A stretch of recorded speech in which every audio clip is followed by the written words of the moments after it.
Hello and welcome to Talking Tudors, a fortnightly podcast about the ever-fascinating Tudor dynasty. My name is Natalie Grueninger and I'll be your host and guide on this journey through 16th century England. Are you ready to step through the veil of time into the dazzling and dangerous world of the Tudor court? Without further ado, it's time to talk Tudors.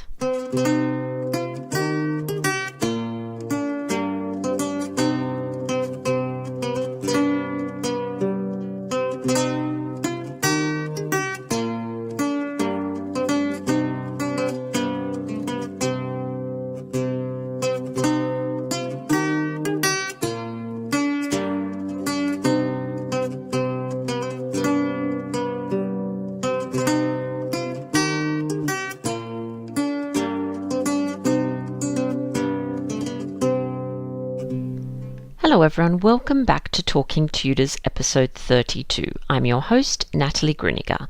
Before we jump into today's episode, I'd like to thank the wonderful patrons who very generously pledged to support this podcast.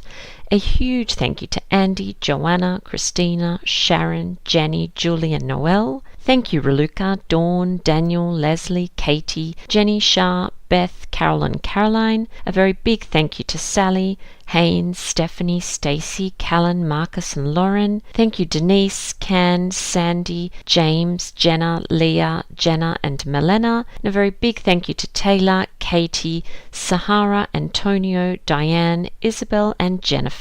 If you love Talking Tudors and would like to show your appreciation and support the work I do, just click on the Be My Patron on Podbean badge on the homepage of my website www.onthetudortrail.com or click on the Be a Patron button on the Podbean app. Join the Talking Tudors patron family before the end of May and you'll be automatically entered into our patron-only monthly giveaways. This month's prize is a copy of In the Footsteps of the Six Wives of Henry VIII, co-authored by Sarah Morris and myself, plus 2 fabulous digital mini-guides from the TudorTravelGuide.com, one from their Tudor Day Out collection and another from their Tudor Weekend Away range. A huge thank you to Sarah Morris, aka the Tudor Travel Guide, for sponsoring this amazing prize. Now, on to today's episode. I'm thrilled that joining me on the show to talk about Anne Boleyn is James Peacock. James is the founder of the Anne Boleyn Society. He developed a deep interest in history and the Tudor period in particular as a young child. At the age of 14, he moved with his family to Sydney, Australia. After leaving school, James began his career working as an assistant teacher.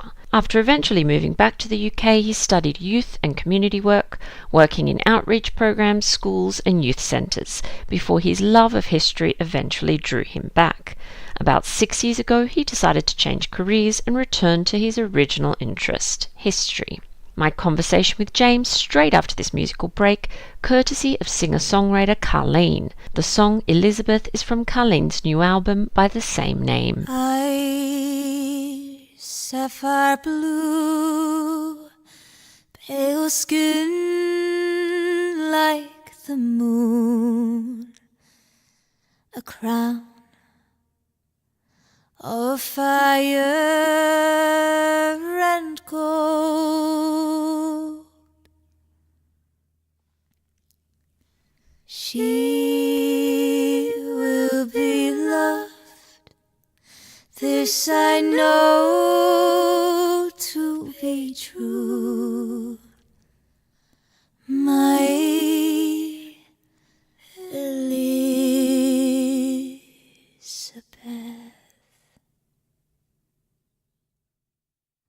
I sapphire blue, pale skin like the moon, a crown of fire and gold. She will be loved, this I know to be true, Lady Elizabeth. The travel so far to revere and admire, daughter of fire and gold. She will be loved, she will rouse and inspire, Lady Elizabeth.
Welcome to Talking Tudors, James. How are you?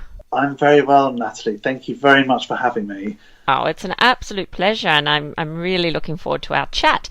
But I thought, you and I have known each other for quite some time. Would you be able just to introduce yourself to our listeners and just tell them a little bit about you and your background? Sure. So basically, my name, obviously, I'm James Peacock. I run the Anne Boleyn Society, which has accounts on Facebook, Twitter, and Instagram. And I've always had this interest in the Tudors and in Anne Boleyn in particular, and it was about 4 or 5 years ago now that I decided to take the plunge and start up the Anne Boleyn Society, which was kind of set up because I do quite strongly feel that Anne gets a very unfair reputation. Yes, and so this was kind of set up to sort of not necessarily just challenge that, but also kind of view her as a person as well, and in the context of the times that she lived, and kind of, have that ongoing discussion. And it's taken off far bigger than I ever expected it to. I was probably incredibly naive when I started up, I think. I was, and I think, I was in for quite a big shock there. Yeah. Fabulous. And so when did your actual love of Tudor history begin?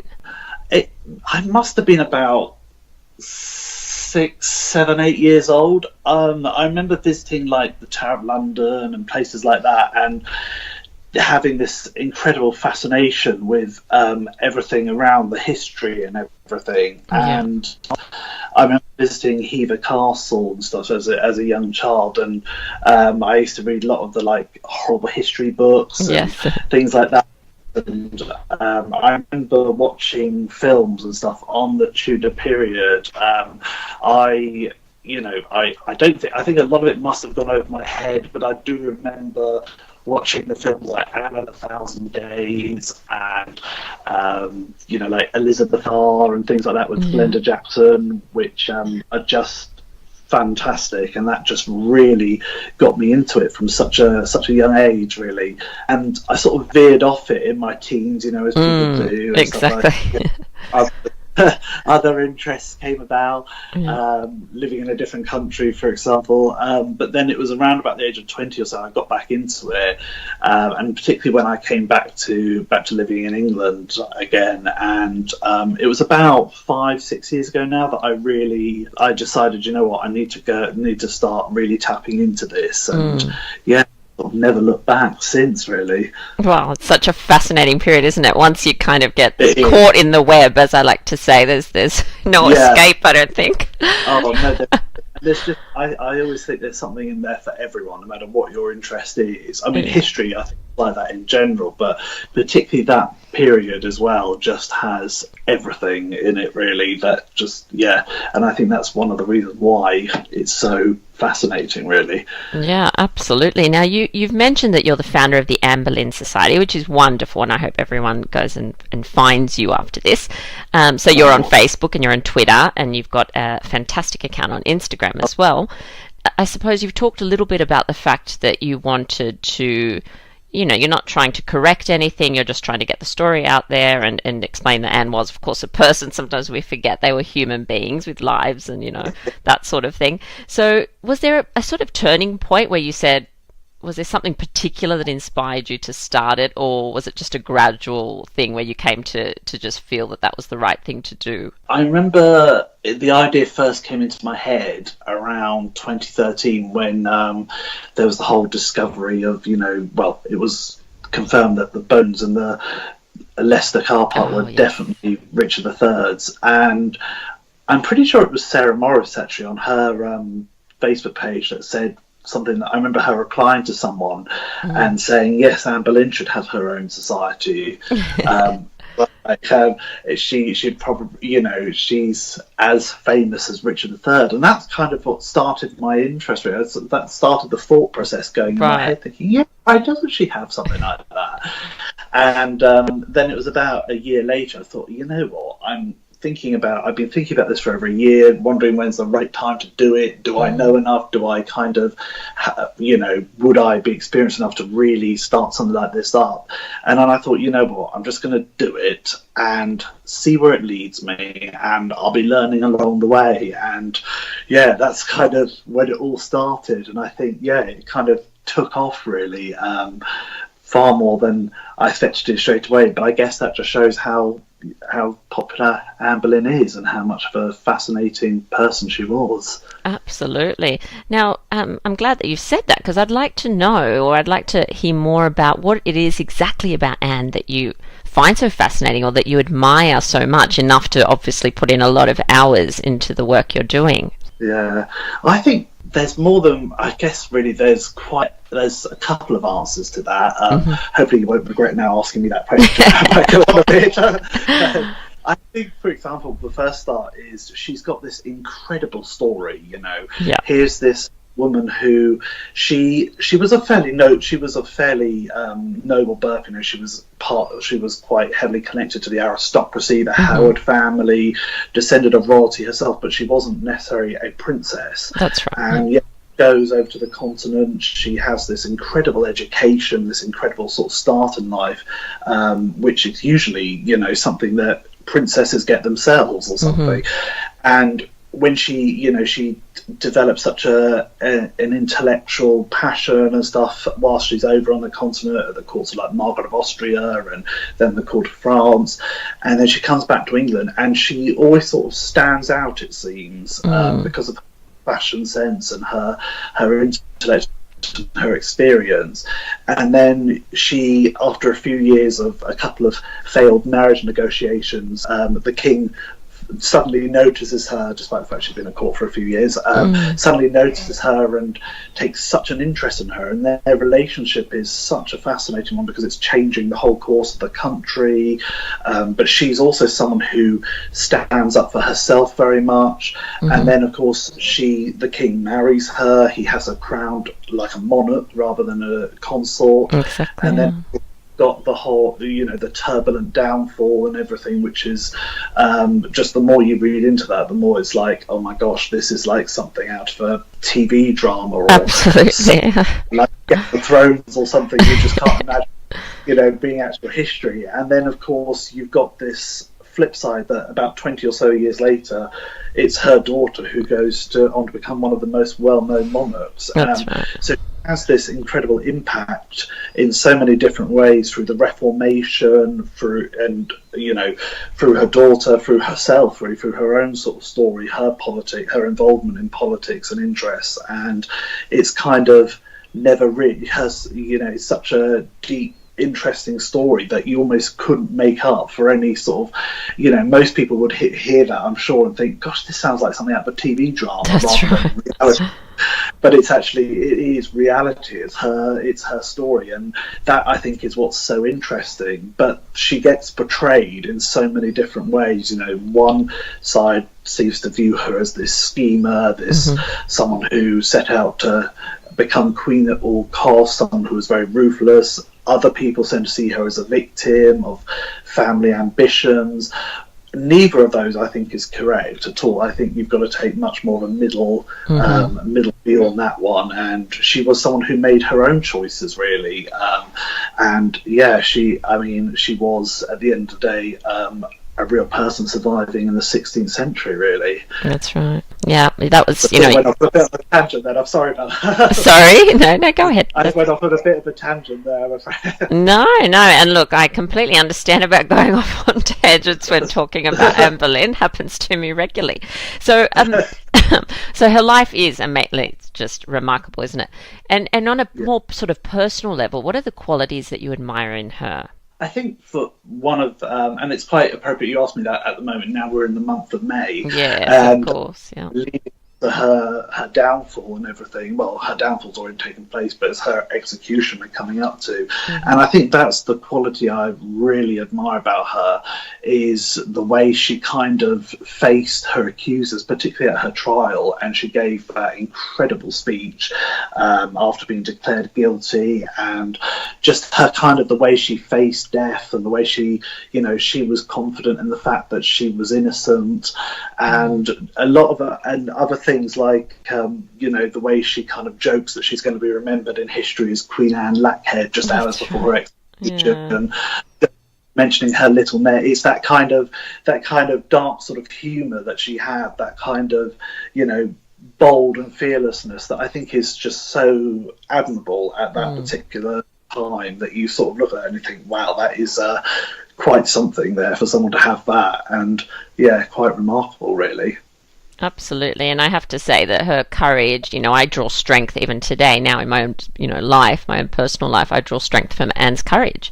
And it's it's amazing how someone that lived, you know, so long ago can be so kind of present in our life today. Yeah, I know, it's incredible. Like you say, it's something like you say, I do that as well. You know, I draw strength from that, and I think, wow, you know, she, in her darkest moment when she's facing the end, managed to make a joke about her situation, and you know, very sort of dark, macabre humour she had there. But that's, I look at it and I think, wow, you know, that is quite something there, and so I kind of identify with that quite a bit as well. Yeah, definitely. Now, James, I'd like to hear a little bit about what you think about Anne's role, or sorry, let me rephrase, what you think Anne's role was in the Reformation, because, you know, there are different views here. Some authors and historians feel that she played a crucial part in that, while others feel that her involvement's been grossly exaggerated. What are your thoughts on this? I think she was one of the key players throughout the Reformation. I mean, you just have to look at the circle of people that were, you know, around her at the time. Thomas Cranmer, for example. I mean, he really was a protege of the Boleyn family. That was part of the reason he became Archbishop of Canterbury, because he was so heavily connected to the family, and a lot of other people that she had around her at the time, her chaplains, were, you know, sort of leading figures. So even if you think her role has been quite exaggerated, just the fact that she had those men around her promoting those sort of people shows that she had a keen interest in it. And then of course you look at the sort of text, the religious text that she had at the time and stuff, so she definitely was one of the key figures. I think you could perhaps say that, you know, the Reformation would have happened eventually in England, but I do think she was definitely one of the key leading figures in it, and particularly one of the stories about, you know, while she was staying at Sudeley Castle, how she sent some of her chaplains off to investigate the Holy Relic at Hales Abbey. That's one of my favourite stories about Anne, that doesn't really get reported very much, but it just, that itself goes on to show that, you know, she had a real interest in it, and she was one of the key figures in it. She was very interested in the monasteries, where the money of the dissolution of the monastery should go.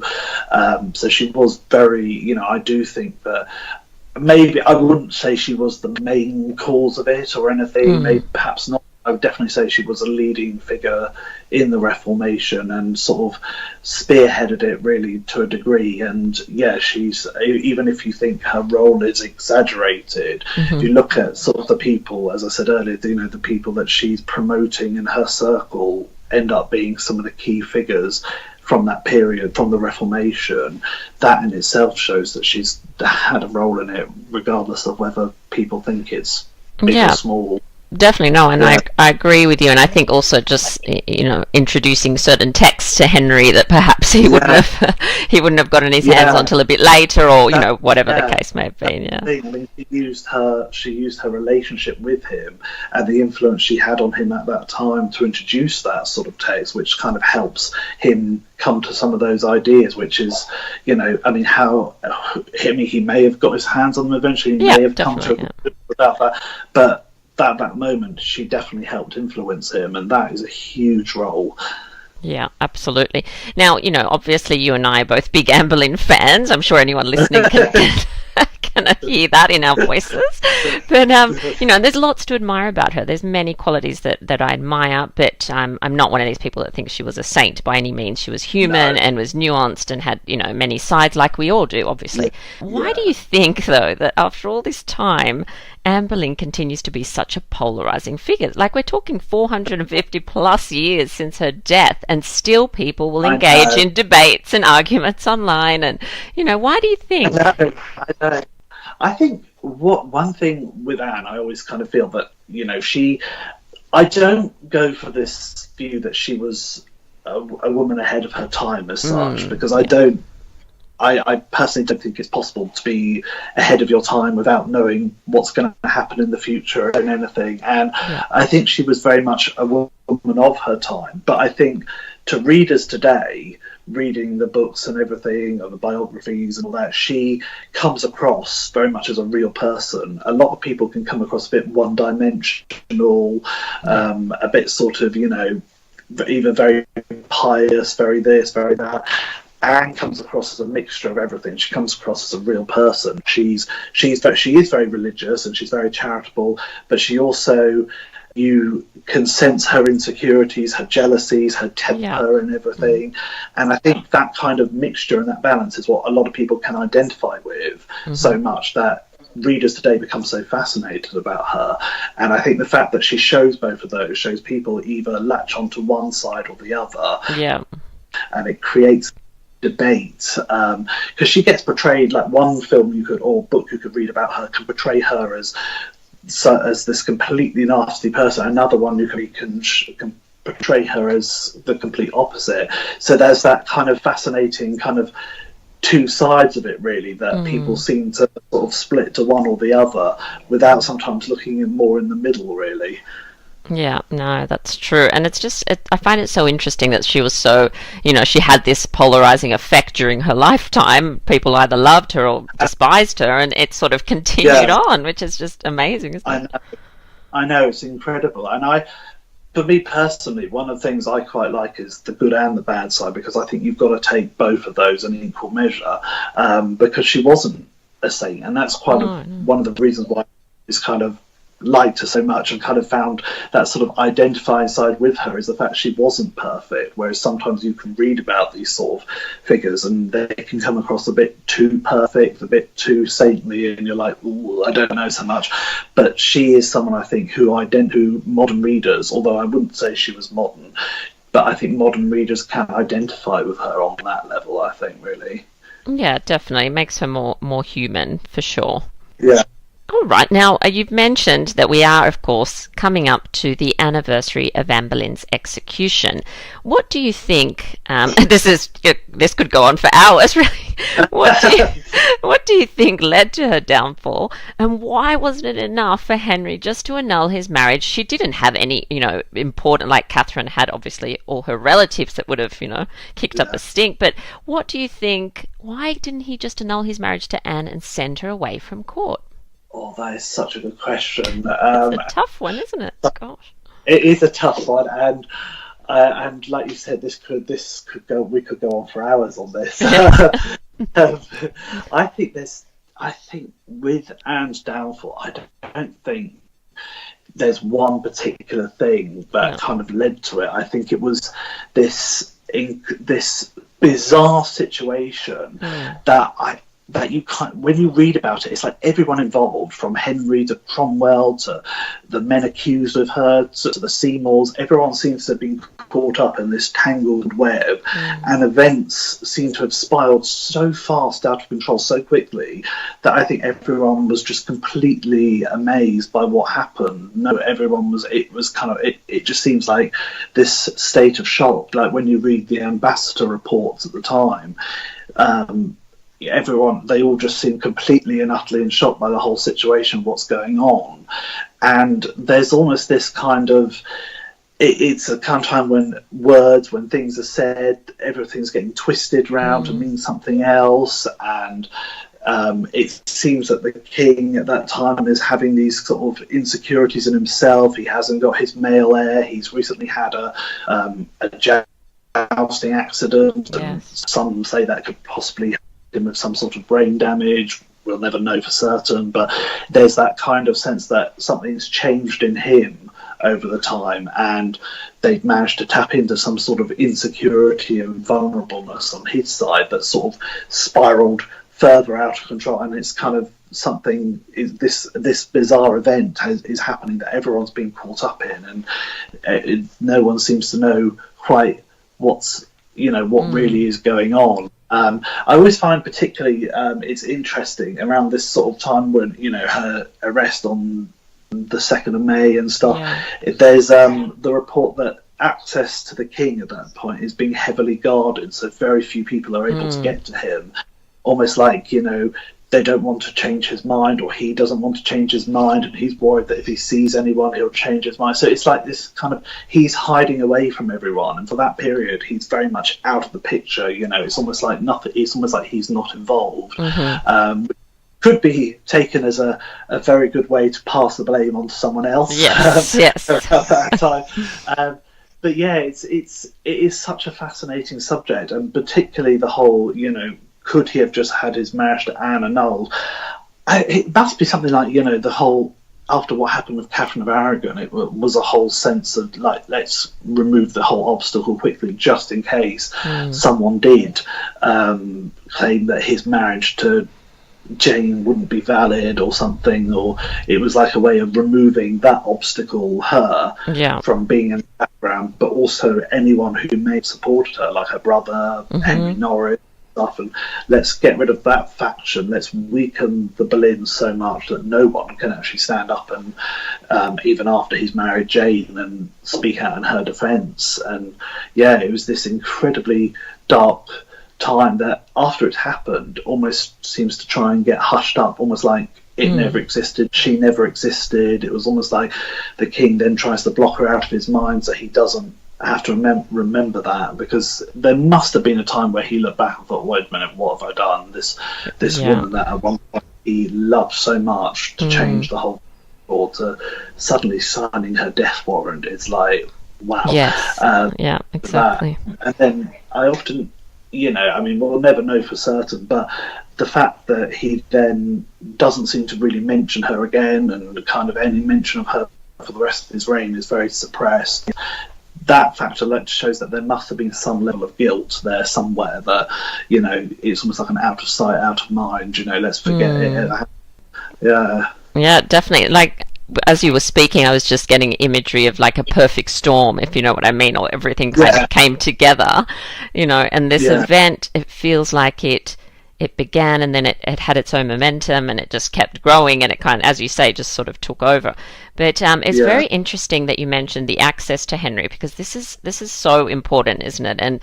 And we know that if you could get access to Henry, then there was a chance that you might be able to change his mind, and which is part of the reason, obviously, why Henry Norris was removed from his post as Groom of the Stool, because he was primarily in charge of giving access to people to see the king. So it's the puzzle pieces come together when you start sort of having a close look, don't you? Absolutely, and especially when you hear about him riding away from the Mayday joust after he's had some sort of note passed to him, which is most likely about Mark Smeaton allegedly confessing. And as he's riding away, you hear the report that he was pressing Henry Norris to admit that something was going on between him and the Queen or something, and he was constantly refusing to admit that. So obviously then he must have had to go, and you hear reports that George Boleyn was arrested at Westminster, like he was trying to get to the king but couldn't get to the king. There's all this stuff going on, and people being anyone who could potentially speak up for her being removed from her from that position. And especially like the one I really think the man that doesn't get enough credit is Thomas Cranmer, because he was the only one who tried to defend her in some way. Yes, he did. Obviously, but then he gets accused of being a coward simply because he has to toe that middle path, because it wouldn't have done him any favour to have really stuck his neck out and then ended up in the Tower as well. And yet he did try and speak out in some sort of defence for her, and he doesn't really get much credit for that, really, I don't think. No, he doesn't actually. And I always sort of draw a bit of solace, I suppose, from the fact that I know that it said that Mark Smeaton may have confessed, but obviously under what conditions we don't know. Yeah. But that the other man, it's just amazing that, you know, facing the horrible end that you're facing, they were able to still just stay loyal to her. That's quite amazing, I think. It is incredible. The whole thing is incredible, really, like you say, and even right up to the end, you know, I think another account that, you know, Chapuis, for example, he often gets accused as hating Anne. I mean, it's fair to say he wasn't necessarily a big fan of Anne because of, you know, his loyalties were to Catherine. He was the imperial ambassador, but he was horrified by the events of what was going on, and even he said there doesn't seem to be any truth in this, and people are murmuring against this. And I think that alone, you know, that is a key point to this. I mean, he you know, he's saying, well, actually, whilst people are rejoicing at her end, there are others that are murmuring against all these going on and what's happening at this time. And I think that's something that doesn't quite get reported on enough, that actually, you know, that even people who weren't necessarily huge fans of Anne were actually also saying, there's something that's not right. This is, you know, people are really horrified by this. Yeah, definitely. And I think what always gets me, I think, is the speed at which it happened, and the sheer brutality is always just shocking, isn't it? It doesn't matter how many times you hear it, you just go, oh, gosh. Yeah, goodness. I know. And I think that's always another thing there. I keep saying these things are key elements here, probably. You know, everything in this is so key. Like you said, the speed at which it happened. I mean, you look at, for example, the whole Catherine Howard thing. When that came out, there was like 2 months of her being confined to an abbey, and you know, the investigations going on.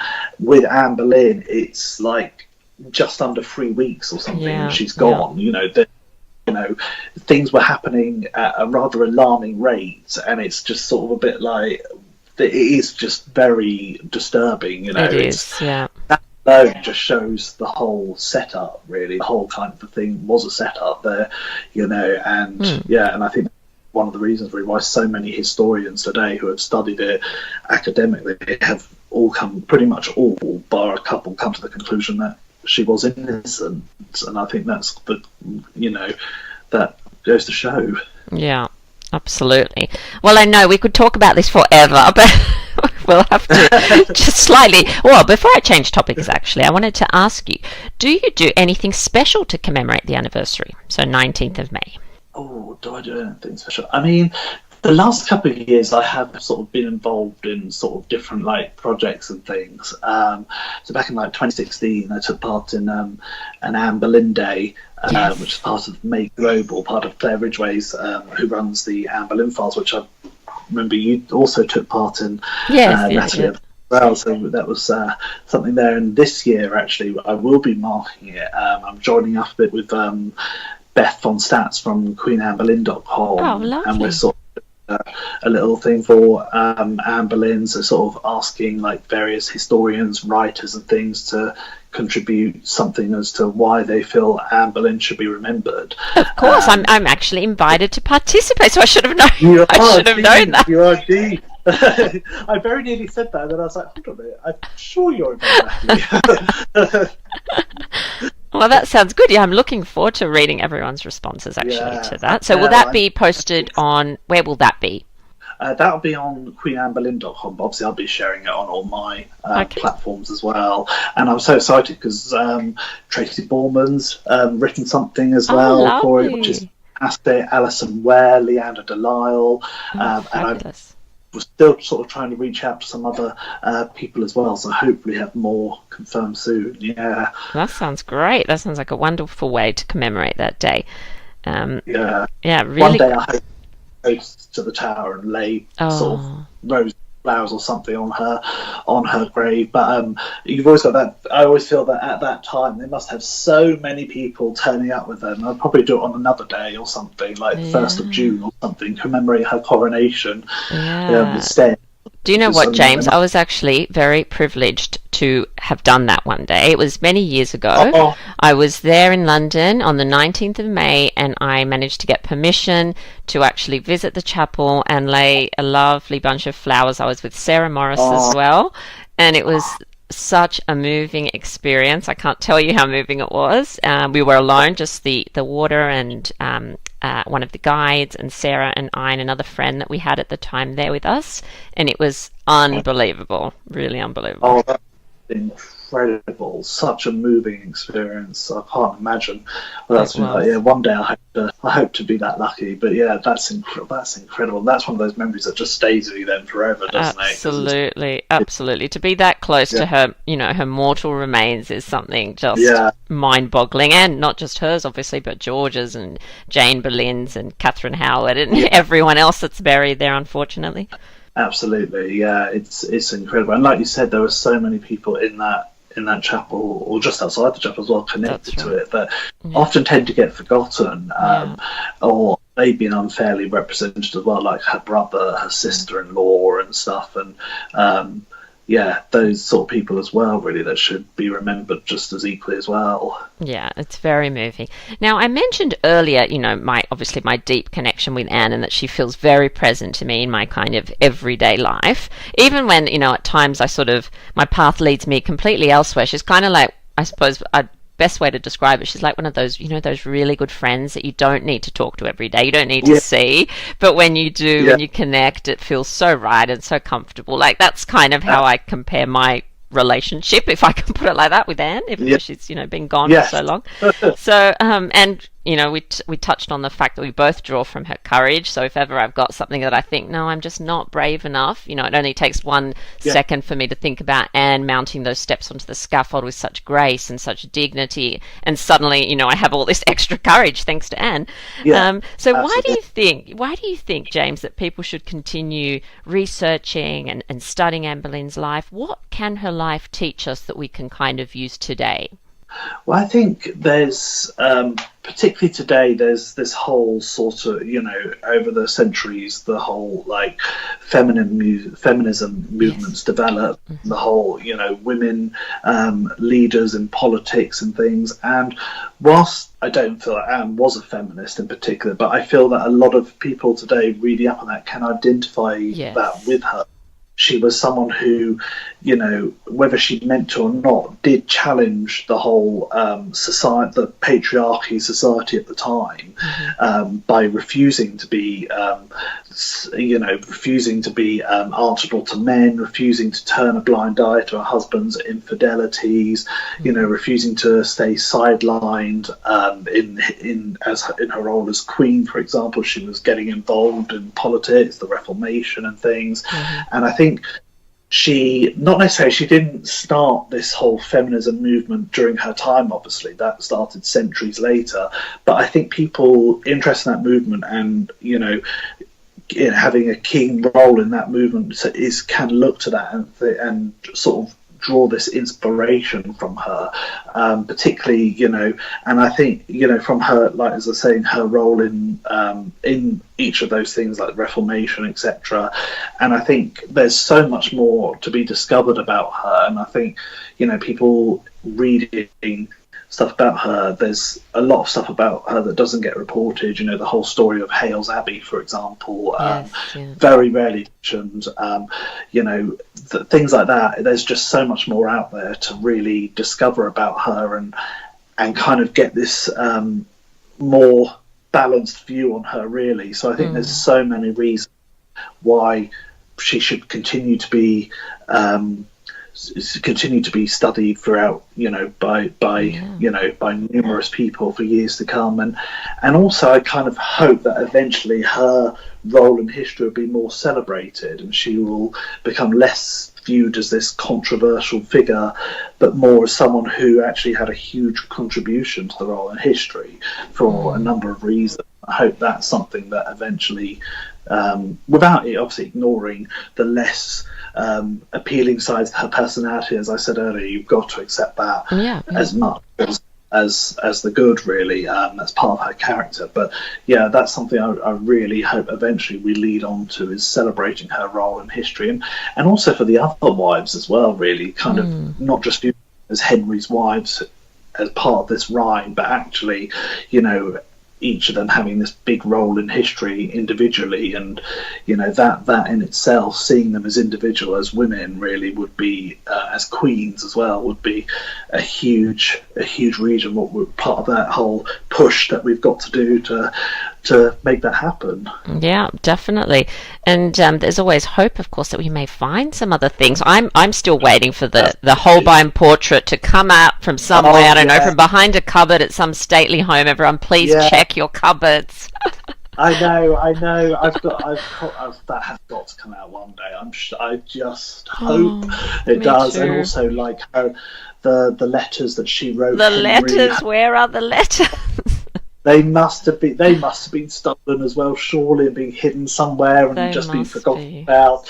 I think there's always this stuff that's got to come out, and there's so much more to discover about her. So I would say no one stop researching it. It's just it's never going to end. It hasn't ended now. I mean, in less than 20 years, we're going to be on the 500th anniversary of her execution. Yeah. Gosh. I hope to be in London for that one. I'm gonna try and be in London for that one. Yeah, and even less than that, the 500th anniversary of her coronation. So I can't see the interest in her waning over the years. It hasn't until now. It's just keeps. It's one of those things. It's like you said. There's like a period where it sort of cools a bit and then it restarts up again. It's whether it's through the Victorian romanticism idea they had looking back on history, or the Anne of 1,000 Days, or even like shows like the Tudors and stuff. It always eventually it sparks back up again, and I'm sure there's going to be more things like that coming over the years that are going to continuously restart that interest again. Yeah, it's wonderful, and there's always a new generation, isn't there, of people coming through that find her story, so it's absolutely it's wonderful. Now, James, you know that I love to explore the story of the Tudors, this unbelievably amazing, remarkable story through the lens of the great houses and the palaces and the castles and the ruins where the story actually played out. So what's one of your favourite, maybe a lesser known Tudor location? Oh gosh, trying to think. So hard. It's so hard just to pick just one. I know, that's the tricky part always. And I've been racking my brains over this for the last couple of weeks, knowing that this interview is coming up, and I'm thinking I still can't pick one. You knew I was going to ask you that, didn't you? I know. And I'm thinking, I can't think. I mean, there are so many fascinating locations. Really, I would say, although it's by no means a lesser known location, but for example, the connection that she has to, like, for example, Windsor Castle gets very overlooked. Like, from the whole being made Marquis of Pembroke, that all happened there and stuff. Stuff like that, I'd say her connection to certain places are overlooked. Although they're considered Tudor, they are, connections without history. Her story often gets overlooked in those places quite a bit, and I would say, so for example, those places need to be I think there's so much to learn there for people looking through that story of her when they visit those places, remembering that actually she had a huge connection to this place for this reason. She was raised to the peerage in Windsor Castle. She was one of the first women, or the first woman really in history, of non-royal birth to receive a title in her own right, and made one of the wealthiest women in the country, or wealthiest people in the country, and that all happened there. And so many people pass by those rooms, and in fairness, they have changed a lot over the years. Yeah, very changed. But they don't realise that part of the story there, which is just which is quite sad, and hopefully hopefully get re-looked at again. But I mean, there are so many incredible places, from the Tower to Hampton Court Palace, that her story is so hugely connected to. So I'm afraid that doesn't really answer the question. It's just one. We'll take Windsor. We'll take Windsor. I think that's a good point that you brought up. And to be honest, Yeah. the first time I visited Windsor Castle, I had no clue. I was just walking around, just randomly wandering from room to room. And it wasn't until Sarah Morrison I started researching In the Footsteps of Anne Boleyn, and she actually wrote the Windsor entry, and she did such a fantastic job at bringing to life the Tudor Palace and the rooms where Anne would have been, that ceremony would have taken place. So, you know, a sneaky kind of mention of In the Footsteps of Anne Boleyn, if you want to know about those rooms. That's one thing I would implore people to go and read. I would say you must go and read In the Footsteps of Anne Boleyn, because it shows so many different locations that are no longer there, which I find equally as fascinating as the related places that are still there, but kind of shows that, and it just really brings that history to life. And you and Sarah did such an amazing job with that book. It really is one of my favourites. I have a very worn copy of it now because I carry it with me anytime I go to location. Anne Boleyn. So one day I'm going to have to buy a new copy, because I've got this horrible thing it's going to fall apart one day, because it's been so much by me, and for various when I'm reading something about it, or there's something where I visit that I think people should know, and it's an incredible book, and thank you. You should be. Yeah, it was our first, baby, as I like to call it, and it has a very special place, I know, in my heart, and I think in Sarah's as well. Yeah. James, now, people that have been listening to this podcast, for a while, know that I'm a bit of a fan of ghosty stories. Actually, quite a big fan, actually. And over the centuries, many people have reported odd goings-on at places like Hampton Court Palace, the Tower of London, and other sort of historic houses. And I know you've done quite a lot of travelling around. Have you ever had anything strange happen to you on your Tudor travels? I'm afraid I'm going to be very, very boring. You're going to say no. Which is really sad, and I'd love to have some sort of experience. There are sort of times where you've been walking around and you think, oh gosh, there's some sort of weird atmosphere sort of feeling around that time. And there's certain places, like for example Hampton Court Palace, each room you walk into, Great Hall, the watching chamber, etc. Each of those, you really can imagine the Tudor period, the people there being in those rooms. Hampton Court in particular has an incredible atmosphere to it. I'd definitely recommend people, because I went on one of their ghost tours, or a couple of their ghost a few years ago, and I would definitely recommend people to look those up over winter, and if they can, go on one of those tours, because they're very atmospheric and they do a fantastic job of bringing that history to life during those tours and stuff. So I definitely recommend that. And there are sort of times, like I won't obviously spoil too much there for people who haven't been on them yet, but there are certain things on those tours that you really do think, oh, hold on a minute, did I just experience something, or is there some sort of weird feeling I've just had there? Oh, that sounds really good. I'd love to do one of those. That's definitely high up on my list. I hope you get the chance soon. Yeah, definitely. All right, fabulous. Now, it's that time of the episode where we're going to play our game of 10 to go. Are you ready? Yes, I'm ready. Okay. Number 1. What was the last book you bought? Oh, gosh, the last book. It was actually Gareth Russell's book on the Titanic. Oh, yes, I want to read that one. That's the last one. And I loved Gareth's book on Catherine Howard. I'd say to everyone, you must go, because that gives a whole different view to Catherine. For the last Tudor book, gosh, I can't actually remember now. I buy so many that I think that I've run out of bookshelves and everything. I'm having to keep piles. By the bookshelves now. But actually, I think it might have been Margaret Tudor's biography on Margaret Tudor by Mary Clegg. I think that was the last Tudor book I brought. Yeah. All right. So that was quite.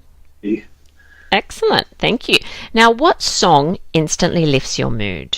Well, it'd be anything by Kylie Minogue. I knew you were going to say that. I had a feeling it was going to be Kylie Minogue related. That's great. Fellow Australian, even though she hasn't lived here for a long time. Yeah, exactly. Yeah, so that would definitely have to be Kylie. And I would, on songs, I would say people should check out her latest album, Golden. There's some incredible uplifting songs on that. But yeah, there's other songs. I mean, Spinning Around was what got me really into it. I was about 13 at the time. It came out around 14th birthday, and so that was kind of like, I always remember that sort of period in my life, so I've got that actually as my ringtone. So that's that would probably be one of my favourites. But also, I mean, gosh, I could go on for a whole list of catalogue of her songs. That's a good one, Spinning Around. That's fun. That does sort of lift you instantly, doesn't it? That's a brilliant one. All right, great. What's a movie, or it could maybe a TV show as well, movie or TV show that always makes you cry? I see. This is where I'm one of these annoying people, because I can never list just one. One movie that I don't think I cried during it, but definitely. Actually, the ones I'm not ashamed to make me cry are movies like, All Dogs Go to Heaven or Marley and Me, stuff like that. I just can't watch.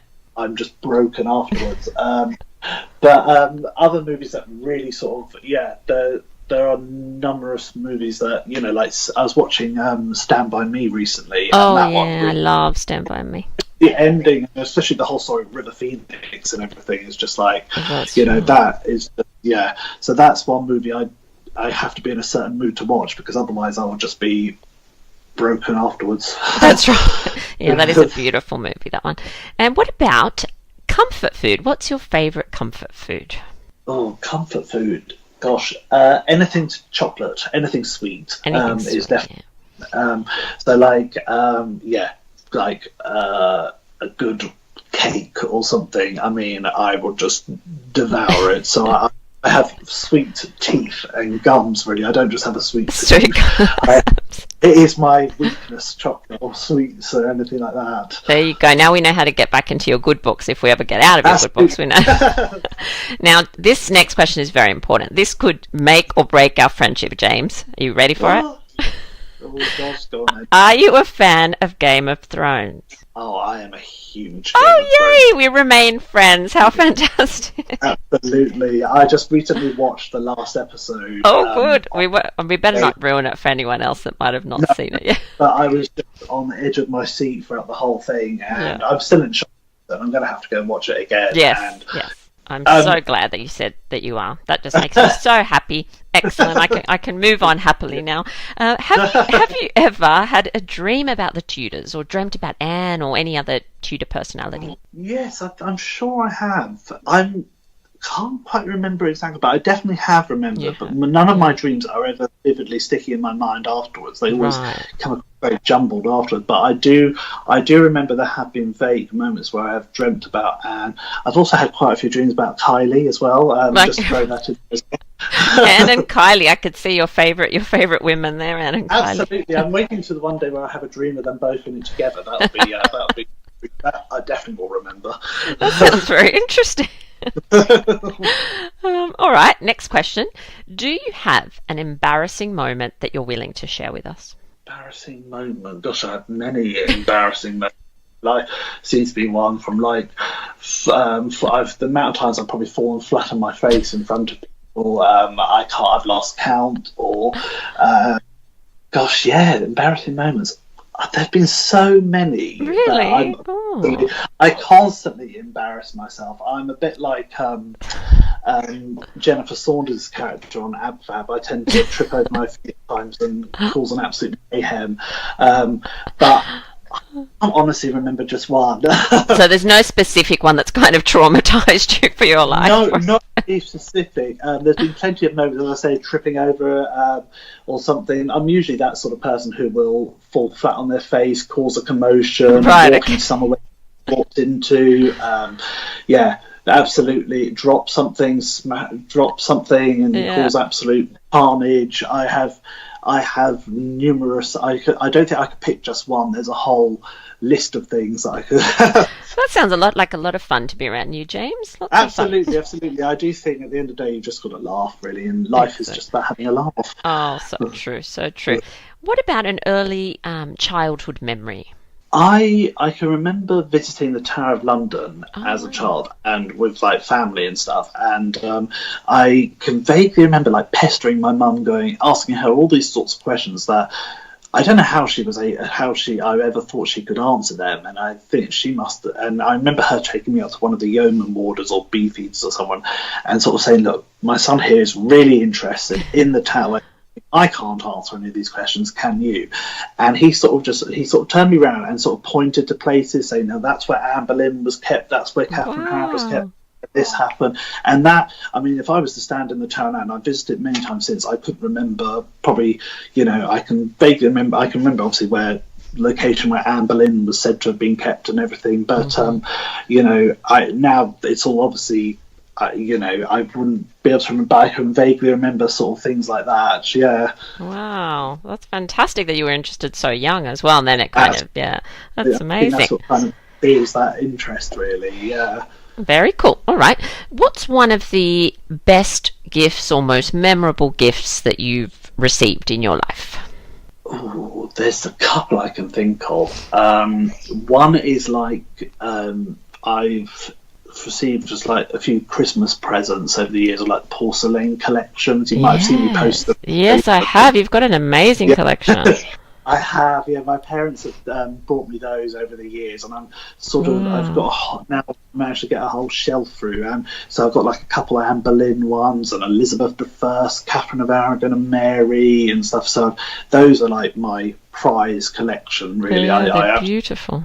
Adore those, but also I was given for birthday a couple of years ago from my parents again, like a portrait of Anne Boleyn, and little things like that really are probably my absolute favourite, my most memorable sort of presents I've received. Also, one in particular, not necessarily related to the Tudors, well actually not at all related to Tudors, was about Christmas 2015 when my parents brought me a ticket to go and see Karliene perform her Christmas show at the Royal Albert Hall. Oh wow! And I didn't read the ticket properly, amazingly enough. I thought, there's the ticket, put it in my bag, off I went, and it turned out they had brought me a VIP ticket, so I got to go and have like a glass of champagne and everything. And it wasn't until I got there and the person checking the ticket said, "Oh, VIP's round the corner," and I sort of just laughed like, "Oh yeah, no."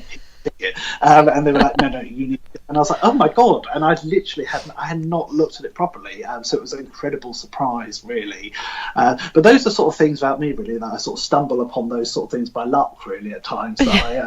That's wonderful. There, I love your collection. I know when you post pictures, I think, oh, that's so amazing. Oh, right, lucky last question. What is one thing you wish you'd known when you were younger? Probably life is never going to turn out as you expect it to turn out. Yeah. That's one thing I've come to terms with over the last few years, and just sort of accepted it and sort of gone, you know what, life is going to happen regardless. Take it day by day at a time, and just try your best to enjoy every moment. Absolutely. I think embrace the uncertainty. It's kind of exciting in a way, I think. Yeah, absolutely. Yeah, totally. Which shows how unorganised I am, how I sort of managed to sort of blunder through life, really. But you are doing a fabulous job. Oh, thank you very much. Thank you. You're welcome. Now we're up to the very last thing, which is our Tudor takeaway. So something for us to check out after the episode. James, do you have a Tudor takeaway for us?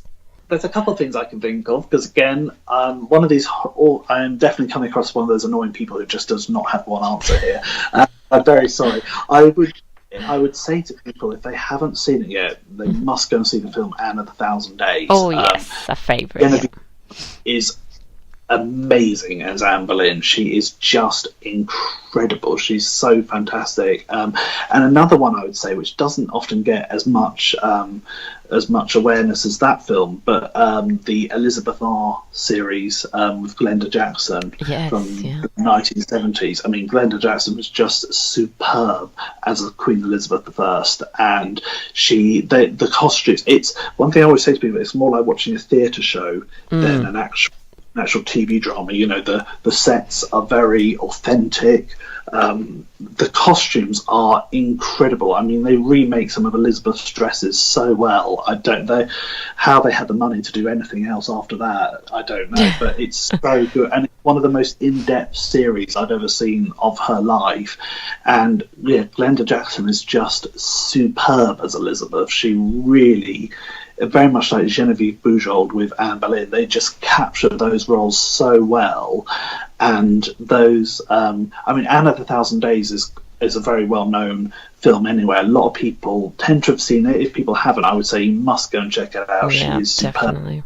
But particularly Elizabeth R, because not as many people seem to know that. You know, Elizabeth tends to be portrayals of Elizabeth tend to be more well known, like the Kate Blanchett portrayals, or Helen Mirren, or even Miranda Richardson in Blackadder and things like that. But you know, like Elizabeth R is superb, and I think people definitely need to check that out for sure. Absolutely, and even maybe May 19th might be a good day to put on Anne of the Thousand Days, and you know, absolutely. candles.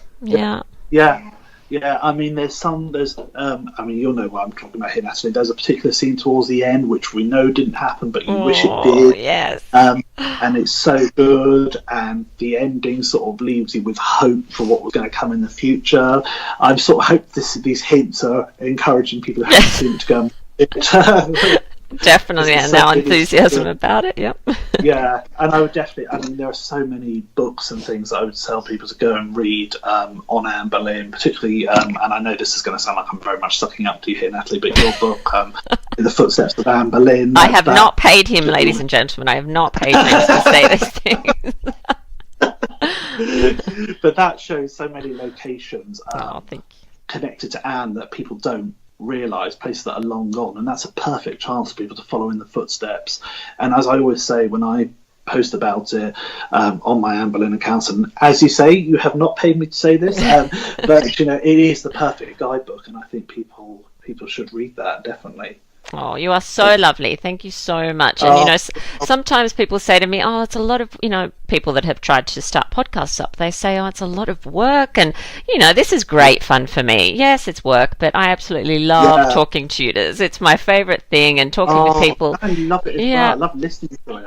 It's just, I go on a binge every now and then to listen to many of the episodes. And and also I encourage people to come on Patreon as well. Thank you. That's so kind of you. Thank you very much. And again, just returning the favour, we need, you know, I hope that people will, if they haven't already found your amazing Anne Boleyn Society, they'll go and check it out on Instagram or Facebook or Twitter and join in the conversations and the discussions, which are great, really, really great. Yeah, I think this is one of the most amazing things, really, about our interest in Anne Boleyn has connected us to so many people across the world. You know, I mean, so true.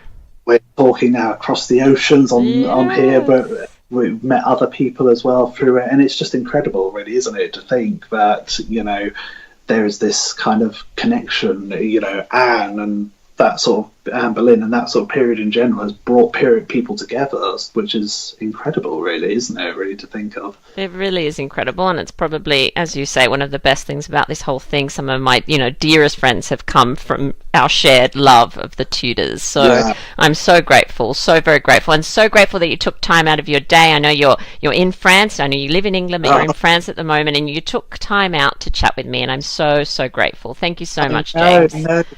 Absolutely fine. I'm more than happy to, because Anne is just a part of the everyday life, really, for me and for you as well. So exactly, you know, no obstacle stands in the way for that interest. Exactly. All right. Well, you have a lovely day, and we'll talk again soon.